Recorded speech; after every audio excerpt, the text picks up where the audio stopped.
Messieurs, bonjour, ravi de vous retrouver pour ce rendez-vous, l'air du temps, en compagnie de Jean-Pierre Gégère, le patron de la semaine. Avec nous, bonjour Jean-Pierre. Bonjour. On va excuser notre copain Denis Berge qui est à Malaga. Eh oui. Et puis il y a des métiers. C'est malheureux, hein. On le salue au passage.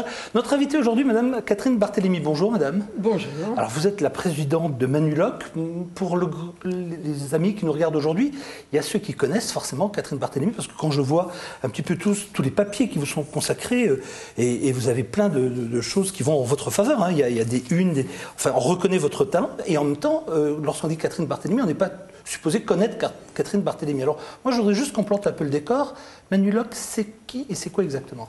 Alors, Manuloc, c'est une société familiale qui est née à Metz en 1964, qui est totalement centrée sur le chariot de manutention, sa vente, son entretien, réparation, principalement aujourd'hui sa location et tous les services possibles associés au chariot de manutention. Il fallait oser miser là-dessus à une époque, c'est ça qui est aussi important. Oui, alors évidemment, 1964 date de la création de cette entreprise.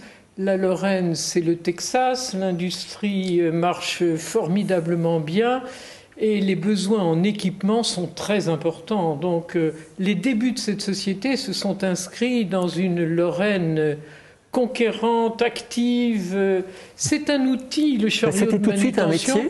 C'était tout de suite, dès 64, c'était un métier spécifique. Oui, c'est devenu un métier spécifique. Les premiers chariots élévateurs ont été importés des États-Unis avec le plan Marshall, m'a-t-on raconté. Et donc c'est né après la guerre de l'industrie américaine. Comme il y avait les Massey Ferguson, ou comme il y avait les Ferguson dans l'agriculture, il y avait les chariots élévateurs qui sont arrivés. Et dans les tout premiers marques que nous avons représentées, il y avait Clark. Et Clark était devenu pratiquement un nom commun comme le frigidaire et le frigo. Pour un chariot élévateur. Voilà, donc, mais vous avez développé, si j'ai compris, surtout le full service, c'est-à-dire vous aviez l'appareil, mais derrière il y avait les services qui allaient avec, hein, c'est ça? Alors au démarrage, tous les clients achetaient leur chariot élévateur et ils avaient tous, et je pense à la sidérurgie ou je pense à l'automobile, qui avait des ateliers énormes. Je pense même à Ascométal qui a fabriqué soi-même des chariots élévateurs. Donc c'était des services totalement internalisés et petit à petit les entreprises se sont concentrées sur leur cœur de métier et ont externalisé toutes les activités de maintenance et de service. Et la grande chance et la grande force de notre entreprise, c'est que mon père, qui avait été voir Clark aux États-Unis, avait découvert que la formule de location existait déjà. Ça s'appelait le Clark Rental Service. Et mon père a pensé immédiatement en 1967 à importer ce service en France. Et du coup, on l'a fait absolument avant tout le monde. Et nous sommes vraiment beaucoup créés et fondés sur tous les aspects de service. Alors, on a parlé du métier lui-même, on n'a pas du tout donné d'indication sur l'importance de votre entreprise. Vous êtes combien? Vous êtes implanté où? Vous faites quoi? Voilà, alors on est né en 64 à Metz et on rayonnait sur 3 petits départements, même pas les 4 départements lorrains, 3. Et aujourd'hui, eh bien, nous couvrons l'intégralité du territoire français, le Luxembourg, où nous avons d'importants clients, la Suisse, la Pologne, la Roumanie. On voit des petits drapeaux quand on va sur votre site internet, on sent quand même qu'il y a des petits drapeaux. Oui, l'étranger nous intéresse de plus en plus. Nous sommes, pour répondre à votre question, 1100 personnes et nous développons un chiffre d'affaires de 300 millions d'euros. Voilà. En 2007, vous avez été désigné comme entrepreneur le plus talentueux de l'année de l'Est de la France par le magazine L'Entreprise et le cabinet Ernst & Young. Ça doit faire plaisir quand même à un moment donné quand on vous dise vous êtes là dans le Grand Est le meilleur entrepreneur. Oui, je vous avoue qu'évidemment, ça m'a fait extrêmement plaisir.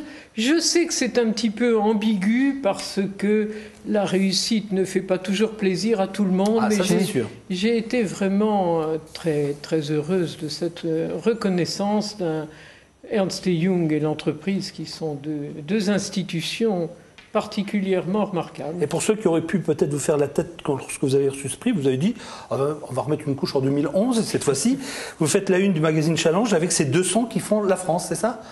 Eh bien oui. Alors peut-être est-ce un peu dû au fait que je suis une femme, je ne sais pas si ça joue un petit peu. Vous êtes rentré comment? Vous, dans l'entreprise, on a vu l'histoire de votre père, cette intuition, et vous rentrez dans l'entreprise comment et vous apportez quoi? Alors moi, je ne m'étais absolument pas préparé à rentrer dans l'entreprise. Mon père était propriétaire d'une entreprise qui était gérée par un gérant, et un beau jour, son gérant l'a laissé tomber très brutalement. Et donc, il lui a fallu quelqu'un pour assurer la continuité, notamment Catherine, de la signature. Et Catherine, il m'a demandé le service, que j'ai rendu avec plaisir.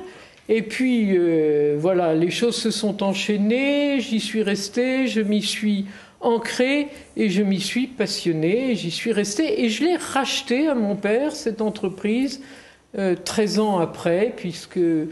il ne réglait pas spontanément ses problèmes de succession, ou plutôt il souhaitait même vendre l'entreprise, et comme il souhaitait la vendre, je lui ai proposé de l'acheter, et j'en suis devenu propriétaire en 1985. Alors je suis allé, moi, faire un petit tour sur votre site. J'ai tapé donc groupe, puis j'ai tapé direction.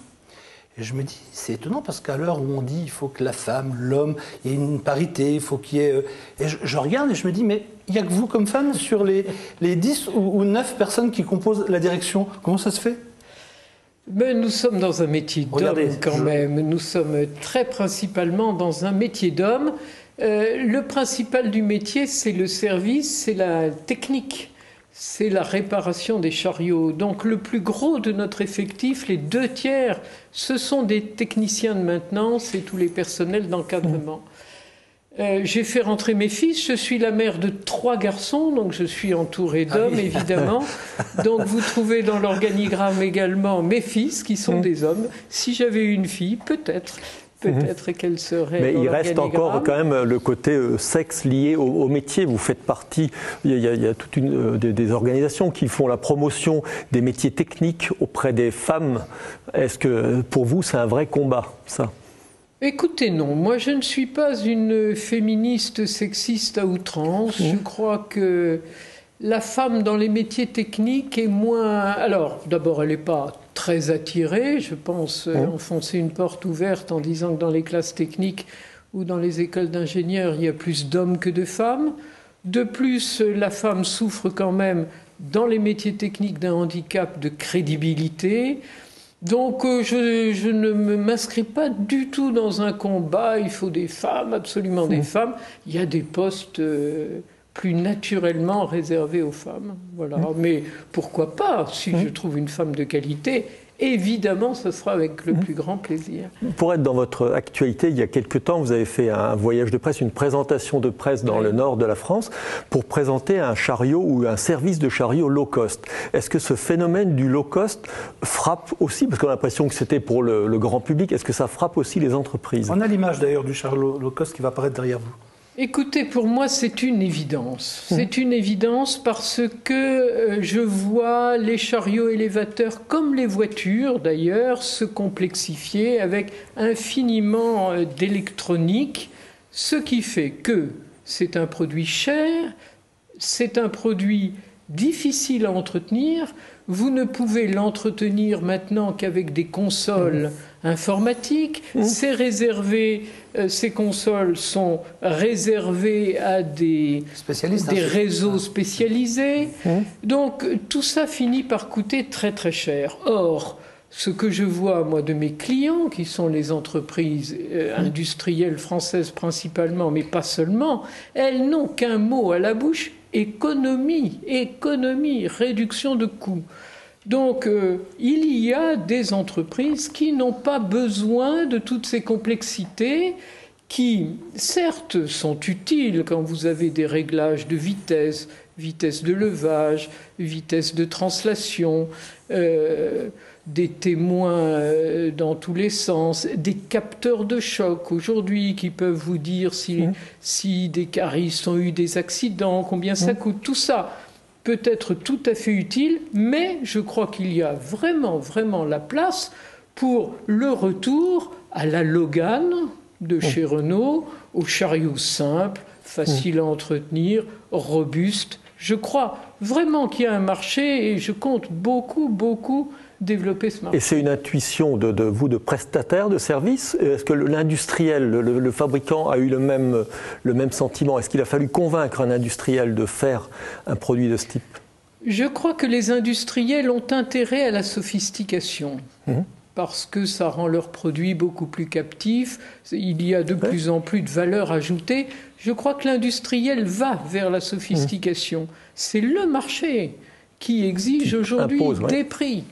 Voilà, et c'est l'écoute du marché qui fait que c'est un produit qui nous intéresse, nous, depuis des années. Et nous sommes particulièrement heureux que le grand constructeur américain avec lequel nous avons des accords et qui s'appelle Hyster ait choisi de développer une nouvelle marque low cost. Ça a quelle durée de vie un chariot élévateur, si on prend par exemple le low cost dont on vient de parler? Écoutez, un chariot élévateur, vous pouvez l'utiliser, si vous êtes un utilisateur faible, vous allez l'utiliser peut-être 2-3 fois par semaine. Donc, il va travailler 2-3 heures par semaine, ce qui nous fait 150 heures par an.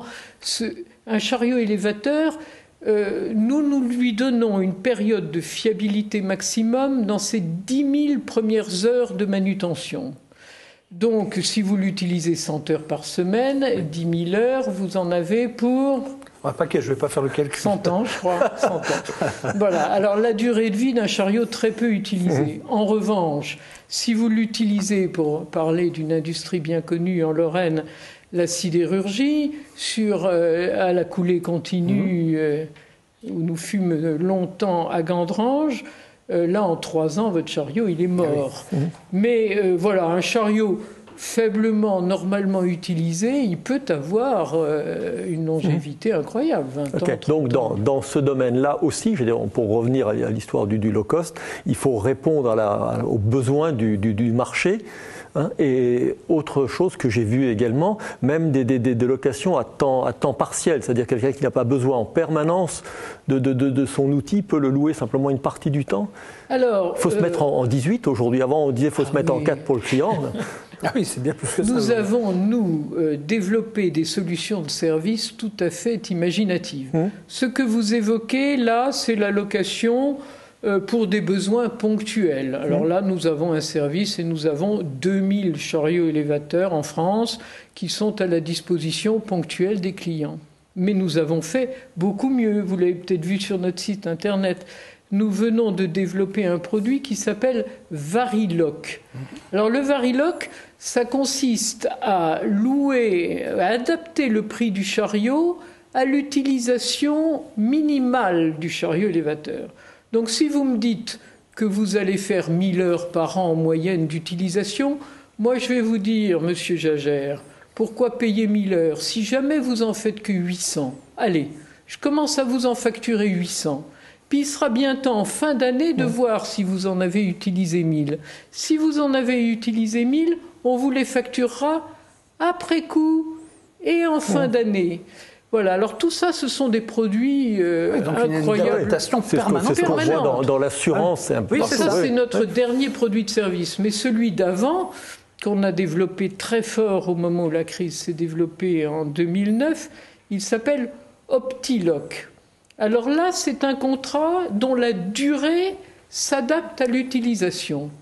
Donc tout le monde, quand vous allez n'importe où pour louer une voiture, un chariot élévateur, vous vous adossez à un système bancaire qui vous calcule une location sur une durée. Logiquement, c'est 60 mois. Donc on vous calcule une location de 60 mois pour l'utilisation que vous avez donnée. Eh bien moi, je vais adapter ma location à l'utilisation. Si le chariot tourne moins que prévu, eh bien je vais vous baisser le prix. Oui. Mais il faut quand même que j'arrive à payer mon chariot à la fin. Donc j'allonge un petit peu la durée. Et une possibilité de rachat au bout des 5 ans? Alors non, ça s'appelle du crédit bail. Et ça, on n'a pas le droit de faire parce qu'il faut être banquier Établissement pour le faire. Bancaire, Donc nous restons toujours propriétaires de notre machine, mais nous avons adapté les formules les plus flexibles d'utilisation du chariot. Est-ce que dans tout cela, vous vous dites finalement, j'ai vécu de beaux moments et puis il y a eu des moments angoissants? Je vais prendre un exemple parce que je vous ai écouté sur une web, comme vidéo, comme on dit, parler des 35 heures. Et là, j'avais l'impression, en vous écoutant, que ce jour-là, vous vous êtes dit, est-ce que je vais pouvoir continuer mon aventure? Alors, vous m'avez demandé si j'avais vécu des moments passionnants. Oui, ma vie, ça aurait été une passion pour l'entreprise et en particulier pour celle-là. Mais alors, les 35 heures, je l'ai vécu comme un drame absolu. Nous sommes une société de service. Notre personnel, c'est 600 techniciens. Mes clients veulent du prix et toujours de meilleurs prix. Mon salaire est constant, c'est une constante. Si mon technicien travaille moins, je vais facturer moins. Donc c'était pour mon entreprise une perte absolument sèche et dramatique. Alors, que vous n'aviez pas vu venir, enfin qui n'était pas dans l'air du temps, parce qu'avant les 35 heures, il y avait des expériences, 32 heures, enfin il y avait quand même tout un climat à l'époque, non? Oui, bien sûr, il y avait eu la loi de Robien, mais c'était facultatif. Mais que ça puisse être imposé de manière aussi autoritaire à des entreprises m'a paru incroyable. Et à ce moment-là, j'étais présidente de mon syndicat, donc on a travaillé, je ne vous dis pas le temps qu'on a pu passer à réfléchir à tout ça, des milliers d'heures qui ont été perdues pour l'économie, entre parenthèses. Par tranche de 35. Et là, j'ai pris mon bâton de pèlerin et j'ai été voir tout mon personnel. Et à l'époque, nous étions déjà très nombreux avec quelques établissements. Et j'ai été leur dire ce que je pensais utile pour notre entreprise, à savoir, je pensais que c'était une catastrophe, mais on a fait un marché gagnant-gagnant. Je leur ai dit, non seulement on ne va pas geler les salaires, évidemment pas les réduire, ce qui me paraissait impensable, nous allons continuer à vous augmenter, mais s'il vous plaît, acceptez de faire le maximum d'heures supplémentaires possible. Tout mon personnel, je les ai fait voter. Tous ont accepté. Et du coup, nous sommes restés à un horaire à la même viable. Production, quoi. Voilà. Et ensuite, quand Sarkozy, enfin quand le premier gouvernement Fillon-Sarkozy avait mis en place ce dispositif spécifique pour les heures supplémentaires, c'était une façon réelle d'alléger le problème des 35 heures? Évidemment, ça a été formidable pour le personnel et pour l'entreprise. Nous faisions le maximum d'heures supplémentaires possibles et grâce à M. Sarkozy, il faut bien le dire, cette partie de salaire a été défiscalisée et tout le monde dans l'entreprise y a gagné. Ça a été vraiment une reconnaissance. Mais vous n'êtes pas dit à un moment travail. donné, tant qu'ils ont le pouvoir, pourquoi ils ne suppriment pas les 35 heures? Oui, bien sûr, mais il y avait eu tellement de milliers d'heures de travail pour arriver à s'adapter aux 35 heures que je peux comprendre qu'il n'ait pas voulu repartir dans une aventure comme celle-là. C'est vraiment typiquement français de se tuer à fabriquer des usines à gaz et puis les démonter et puis recommencer. Ça fonctionnait, il a encouragé le travail, il a vraiment donné une prime supplémentaire à tous ceux qui travaillaient beaucoup et moi j'ai trouvé pour mon entreprise que c'était très bien. Je n'avais pas besoin de plus, personnellement. Comment ça a été perçu, la marche arrière la marche arrière est très mal perçue, cet été, parce que naturellement, pendant les campagnes électorales, je crois que les gens ne captent pas le détail des conséquences. Par contre, au mois de septembre, il a fallu voir salaire, les feuilles de paye pour s'apercevoir qu'il y avait une ponction sur les feuilles de paye que les gens ont très très mal vécu. Alors, ils se retournent vers l'employeur. Enfin, moi, on ne m'a rien demandé. Mais il est vrai qu'on se retourne toujours vers l'employeur en disant compenser. Mais on ne peut pas compenser toutes les décisions à caractère politique et citoyen que veut prendre le gouvernement. Donc, il nous reste 5 petites minutes déjà, ça passe vite avec vous. Nous allons peut-être parler un peu puisqu'on est dans les décisions politiques. Politique nationale peut-être. Voilà. Alors, quand vous avez votre regard de chef d'entreprise sur la politique en général et sur les hommes politiques et sur le spectacle qu'on voit par exemple, qu'on a vu il y a quelques années au niveau de la tête du PS, qu'on voit en ce moment à la tête de l'UMP, qu'est-ce que ça vous inspire? Comme tout le monde, infiniment de tristesse. C'est là... Malheureusement qu'on s'aperçoit que la politique est un métier, que la politique déchaîne des passions personnelles qui n'ont plus rien à voir avec l'intérêt général. J'ai été élevé sous le général de Gaulle. Vous ne pouvez pas savoir comme je le regrette. Et est-ce que vous pensez que s'il y avait plus d'hommes d'entreprise, de chefs d'entreprise dans la politique, les réactions seraient différentes? Écoutez, je crois que l'homme est l'homme. Je crois que les chefs d'entreprise comme les politiques ont les mêmes ressorts. Je pense que le goût du pouvoir est certainement largement partagé. Je ne suis pas sûr que ce soit beaucoup mieux. En tout cas, il est sûr que les chefs d'entreprise ne peuvent pas y aller. Ils ne peuvent pas y aller. Comment voulez-vous gérer une entreprise et faire de la politique? C'est un métier. Et Dieu sait que j'adore la politique. C'est un métier qui nous est interdit. Alors, il faudrait dépolitiser la politique? Non, mais au niveau régional ou local?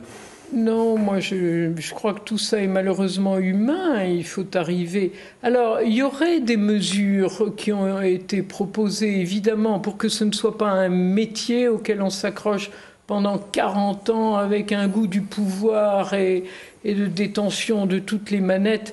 Il faudrait évidemment, sans doute, limiter la durée des mandats, obliger la fonction publique à démissionner pour se mettre en risque, comme tous les autres métiers se mettraient en risque en faisant de la politique. Il y a sûrement des tas de choses à faire, mais tant que ce seront les hommes politiques qui voteront les lois, je crois qu'on ne les verra pas. Et alors, dans un sujet d'actualité qu'on est en train de vivre ici, en Lorraine, c'est-à-dire le problème de la sidérurgie, d'ArcelorMittal et cette rumeur de nationalisation, du moins ce débat, est-ce que il vous paraît admissible, qu'un ministre dise à un industriel « on ne veut plus de vous » chez nous, et deux, ensuite, en dehors du mouvement d'humeur lui-même, qu'on dise à quelqu'un, écoutez, votre boutique, on la récupère pour le patrimoine ou pour des causes nationales. Tout ça me fait profondément réfléchir, et je pense que ça procède de deux idées dramatiques pour notre société. La première idée, c'est que le licenciement est une chose interdite et impensable. Tout ça naît du fait qu'il y a un problème pour 600 personnes, pour un haut fourneau qui doit fermer, que tout le monde sait devoir fermer depuis très très longtemps. Est-ce que la fermeture d'un outil industriel est une affaire d'État? Évidemment non. Quand on fait la fermeture d'un outil industriel une affaire d'État, c'est dramatique. Alors ça veut dire déjà que le licenciement est impensable, est interdit. Qu'on en arrive à penser à de la nationalisation pour éviter le licenciement de 600 personnes, ça veut dire que le licenciement est interdit. C'est impensable. Mais ça dépasse dans ce cas précis, au moins au niveau symbolique, le nombre des emplois. On dit, est-ce que tout un type d'activité ou une filière d'activité doit encore exister en France? Et le deuxième aspect, c'est est-ce que c'est les financiers ou les techniciens financiers qui peuvent décider? L'autre sujet, excusez-moi d'y revenir, qui me paraît impensable, ça procède déjà de l'idée qu'on n'a pas le droit de licencier, que c'est une affaire d'État. Le deuxième sujet qui me semble impensable, c'est que l'État veuille se substituer aux décideurs économiques. L'État n'a ni la compétence, ni le talent, ni la durée, ni la vision pour prendre des décisions économiques. Laissons faire les acteurs économiques. Je pense que derrière tout ça, il y a un grand regret, c'est d'avoir laissé partir notre sidérurgie à Mittal. Voilà. Et donc, comme il y a là un grand regret, on fait bêtise sur bêtise. Moi, je m'appellerais Monsieur Mittal si on me nationalisait Florange. Je réunis mon comité de direction, je fais un plan à 5 ans et je quitte la France en 5 ans. Et on joue 20 000 emplois. On voit bien que c'est un risque réel. Et on joue 20 000 emplois. Mais on est fou. C'est dramatique sur les erreurs de perception, à mon avis. Bien entendu. Donc il ne fallait pas vendre Arcelor à Mittal. Si on estime que la sidérurgie est une industrie stratégique pour la France, c'est là que le gouvernement devait agir pour qu'elle reste française ou qu'on puisse en maîtriser son destin. Alors on l'a laissé partir à Mittal, maintenant pouvait-on s'y opposer? Oui, sans doute, avec les mêmes moyens. Alors, c'était déjà un enjeu européen à l'époque. En tout cas, actionner une menace de nationalisation dans ces circonstances-là me paraît être des fautes graves contre l'esprit et très inquiétantes pour mon pays. Voilà, bien on va s'arrêter là, madame. On vient de faire 26 minutes avec vous. Merci Catherine Barthélémy, vous êtes la patronne de Manuloc, une jolie société. Merci beaucoup. Merci Jean-Pierre. Nous on se donne rendez-vous la semaine prochaine avec Jean-Pierre Masseret, le président du conseil régional de Lorraine. On restera dans une autre forme d'industrie. Je crois qu'on va rester dans une autre forme d'industrie. Merci de nous avoir suivis. Bonne journée, bonne soirée. Merci encore, madame. Merci à vous.